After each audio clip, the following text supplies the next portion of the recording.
आप और मैं हूं आपके साथ शीरीन। देश में लॉकडाउन को लेकर प्रधानमंत्री नरेंद्र मोदी का बड़ा बयान। देश में फिलहाल लॉकडाउन लगाने से प्रधानमंत्री ने इनकार किया है। उन्होंने कहा कि कोरोना रोकने के लिए लॉकडाउन अंतिम विकल्प हो सकता है। प्रधानमंत्री नरेंद्र मोदी ने लॉकडाउन को लेकर ये बड़ा ऐलान किया, ये बड़ा बयान उन्होंने दिया और कहा कि देश में लॉकडाउन फिलहाल नहीं लगेगा। और इसे लेकर उन्होंने ये भी कहा कि वो एक अंतिम ऑप्शन है, अंतिम विकल्प है कोरोना रोकने के लिए अगर लॉकडाउन लगाना पड़े तो।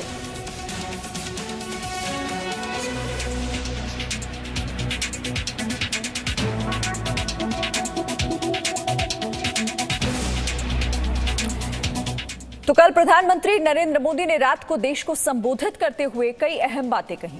लॉकडाउन नहीं है समाधान, उन्होंने कहा। उन्होंने बताया कि आजीविका बचाना भी जरूरी है, ये भी महत्वपूर्ण है।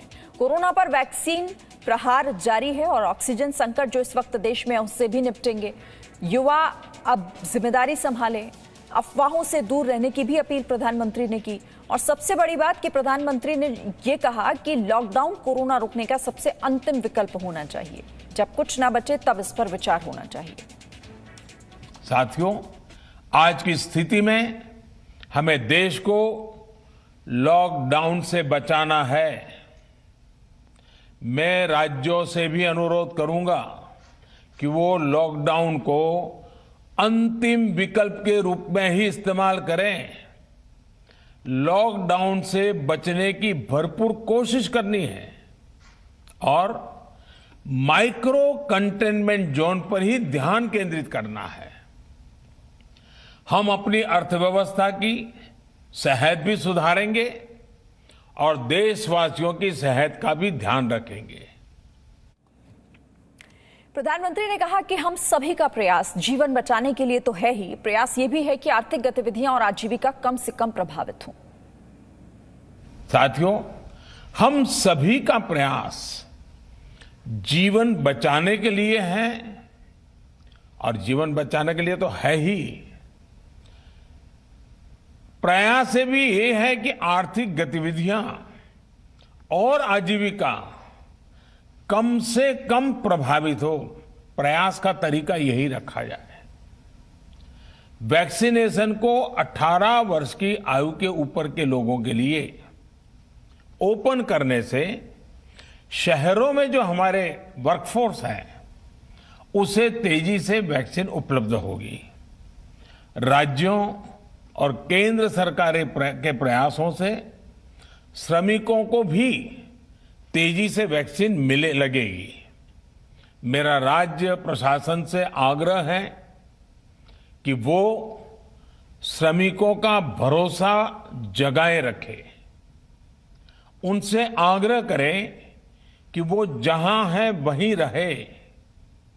राज्यों द्वारा दिया गया ये भरोसा उनकी बहुत मदद करेगा कि वो जिस शहर में है वहीं पर अगले कुछ दिनों में वैक्सीन भी लगेगी और उनका काम भी बंद नहीं होगा। तो प्रधानमंत्री ने कल राष्ट्र के नाम संबोधन में वैक्सीन, ऑक्सीजन की कमी और बेड को लेकर भी विस्तार से चर्चा की। पिछले वर्ष जब देश ने कोरोना के कुछ ही मरीज सामने आए थे, उसी समय भारत में कोरोना वायरस के खिलाफ प्रभावी वैक्सीन के लिए काम शुरू कर दिया था। हमारे वैज्ञानिकों ने दिन रात एक करके बहुत कम समय में देशवासियों के लिए वैक्सीन विकसित की है। आज दुनिया की सबसे सस्ती वैक्सीन भारत में है। भारत की कोल्ड चेन व्यवस्था के अनुकूल वैक्सीन हमारे पास है। इस प्रयास में हमारे प्राइवेट सेक्टर ने इनोवेशन और एंटरप्राइज की भावना का बेहतरीन प्रदर्शन किया है। वैक्सीन की अप्रूवल्स और रेगुलेटरी प्रोसेसेस को फास्ट ट्रैक पर रखने के साथ ही सभी साइंटिफिक और रेगुलेटरी मदद को बढ़ाया गया है। यह एक टीम एफर्ट है जिसके कारण हमारा Bharat 2 made in India vaccine के साथ दुनिया का सबसे बड़ा टीकाकरण अभियान शुरू कर पाया। टीकाकरण के पहले चरण से ही गति के साथ ही इस बात पर जोर दिया गया कि ज्यादा से ज्यादा क्षेत्रों तक, जरूरतमंद लोगों तक वैक्सीन पहुंचे। दुनिया में सबसे तेजी से भारत में पहले 10 करोड़, फिर 11 करोड़ और अब 12 करोड़ वैक्सीन डोज दिए गए हैं। आज कोरोना से इस लड़ाई में हमें हौसला मिलता है कि हमारे health care workers, frontline corona warriors और सीनियर सिटीजन्स के एक बड़े हिस्से को वैक्सीन का लाभ मिल चुका है। साथियों, कल ही वैक्सीन को लेकर हुए एक और अहम फैसला भी हमने किया है। 1 मई के बाद से 18 वर्ष की ऊपर के किसी भी व्यक्ति को वैक्सीनेट किया जा सकेगा। अब भारत में जो वैक्सीन बनेगी उसका आधा हिस्सा सीधे राज्यों और अस्पतालों को भी मिलेगा। बीते कुछ दिनों में जो फैसले लिए गए हैं, जो कदम उठाए गए हैं, वो स्थिति को तेजी से सुधारेंगे। इस बार कोरोना संकट में देश के अनेक हिस्से में ऑक्सीजन की डिमांड बहुत ज्यादा बढ़ी है।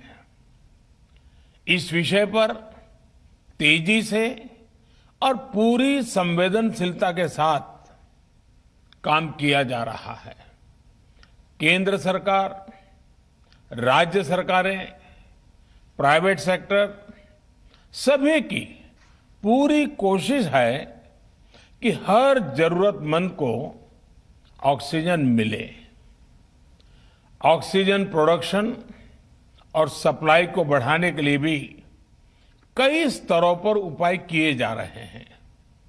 राज्यों में नए ऑक्सीजन प्लांट्स हो, 1 लाख नए सिलेंडर पहुंचाने हो, औद्योगिक इकाइयों में इस्तेमाल हो रही ऑक्सीजन का मेडिकल इस्तेमाल हो, ऑक्सीजन रेल हो, हर प्रयास किया जा रहा है।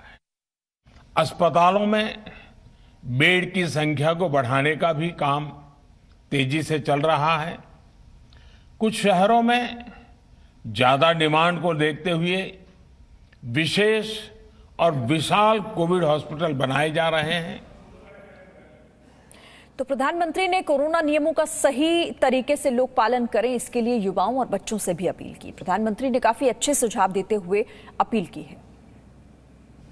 मेरा युवा साथियों से अनुरोध है कि वो अपनी सोसाइटी में, मोहल्ले में, अपार्टमेंट्स में छोटी छोटी कमेटियां बनाकर कोविड अनुशासन पालन करवाने में मदद करें। हम ऐसा करेंगे तो सरकारों को न कभी कंटेनमेंट जोन लगाने की जरूरत पड़ेगी, न कर्फ्यू लगाने की जरूरत पड़ेगी और लॉकडाउन का तो सवाल ही नहीं उठता है, आवश्यकता ही नहीं पड़ेगी। स्वच्छता अभियान के समय देश में जागरूकता फैलाने के लिए मेरे बाल मित्रों ने बहुत मदद की थी। छोटे छोटे बालक, 5वीं, 7वीं, 8वीं, 10वीं में पढ़ने वाले, उन्होंने घर के लोगों को समझाया था, मनाया था। उन्होंने बड़ों को भी स्वच्छता का संदेश दिया था। आज मैं फिर अपने बाल मित्रों से एक बात विशेष तौर पर कहना चाहता हूं। मेरे बाल मित्र, घर में ऐसा माहौल बनाइए कि बिना काम, बिना कारण घर के लोग घर से बाहर न निकले।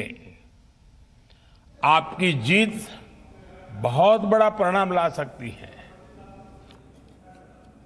आज रामनवमी है और साथ ही रमजान भी चल रहा है, तो प्रधानमंत्री ने दोनों त्योहारों के मुताबिक कोरोना अनुशासन का पालन करने को भी कहा।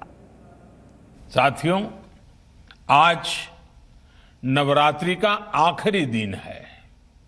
कल रामनवमी है और मर्यादा पुरुषोत्तम श्री राम का हम सभी को यही संदेश है कि हम मर्यादाओं का पालन करें। कोरोना के इस संकट काल में कोरोना के बचने के जो भी उपाय है, कृपया करके उनका पालन 100% करिए। दवाई भी कड़ाई भी, इस मंत्र को कभी भी भूलना नहीं है। ये मंत्र जरूरी है, वैक्सीन के बाद भी जरूरी है। रमजान के पवित्र महीने का भी आज 7वां दिन है। रमजान हमें धैर्य, आत्मसंयम और अनुशासन की सीख देता है। कोरोना के खिलाफ जंग जीतने के लिए अनुशासन भी, उसकी भी उतनी ही जरूरत है। जब जरूरी हो तभी बाहर निकले। कोविड अनुशासन का पूरा पालन करें। मेरा आप सभी से यही आग्रह है। मैं आपको फिर ये भरोसा देता हूं, आपके इस साहस, धैर्य और अनुशासन के साथ जुड़कर आज जो परिस्थितियां हैं, उन्हें बदलने में देश कोई कोर कसर नहीं छोड़ेगा। अपने संबोधन में प्रधानमंत्री ने अफवाह और गलतफहमी से दूर रहने की भी सलाह दी। प्रचार माध्यमों से भी मेरी प्रार्थना है कि ऐसे संकट की घड़ी में वो लोगों को सतर्क और जागरूक करने के लिए जो प्रयास कर रहे हैं, उसे और बढ़ाएं। इसके साथ ही इसके लिए भी काम करें कि डर का माहौल कम हो सके, लोग अफवाह और भ्रम में न आए। प्रधानमंत्री ने अफवाह और गलतफहमी से दूर रहने की सलाह दी ही है, वहीं कोरोना वॉरियर्स का फिर से धन्यवाद भी दिया। मैं देश के सभी डॉक्टरों, मेडिकल स्टाफ, पैरामेडिकल स्टाफ, हमारे सभी सफाई कर्मचारी भाई बहन, हमारे एम्बुलेंस के ड्राइवर्स, हमारे सुरक्षा बल, पुलिसकर्मी, सभी की सराहना करूंगा। आपने कोरोना की पहली वेव में भी अपना जीवन दांव पर लगाकर लोगों को बचाया था। आज आप फिर इस संकट में अपने परिवार, अपने सुख, अपनी चिंता छोड़कर दूसरों का जीवन बचाने में दिन रात जुटे हुए हैं। Presenting B News app available on Google Play and App Store. Download it now.